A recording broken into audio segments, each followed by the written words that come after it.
C'était ce matin le dernier Conseil des ministres auquel participait Dominique Voynet. Certes, elle quittera ses fonctions lundi seulement, mais aujourd'hui, alors qu'elle présentait un projet de loi relatif à la transparence et à la sécurité nucléaire, Dominique Voynet était l'objet de toutes les attentions. Reportage Alban Mikosi et Christophe Vignal. Dominique Voynet était très entouré ce matin à la sortie du Conseil des ministres. D'abord par les membres du gouvernement dans une sorte de haie d'honneur, ensuite par les journalistes. Après 4 ans au ministère de l'Environnement apparaît un vrai sujet d'enquête. Qui donc lui a offert cette belle rose rouge? C'est Bernard Kouchner.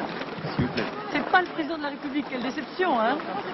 Dominique Voynet et sa rose se sont ensuite rendus au ministère de l'Environnement pour une dernière réunion de cabinet. 45 minutes pour montrer que son administration va continuer à travailler sans rupture. Pas de nostalgie, c'est pas son genre.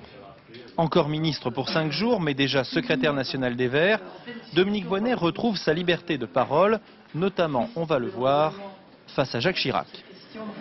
Ce serait vraiment dommage de laisser au président de la République le champ de l'environnement, alors que tous ses gestes, tous ses actes depuis 30 ans montrent que dans les faits, il n'est pas prêt à assumer les conséquences de ses beaux discours. Coïncidence, elle quitte son bureau au moment même où le commando d'agriculteurs qui avait saccagé ce même bureau a été condamné.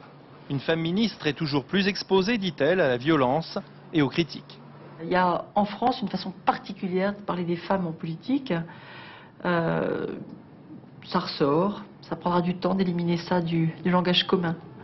Il est trop tôt pour dresser un bilan sérieux de son action. Mais après les départs de Dominique Strauss-Kahn, Jean-Pierre Chevènement ou Claude Allègre, le gouvernement perd une autre forte personnalité.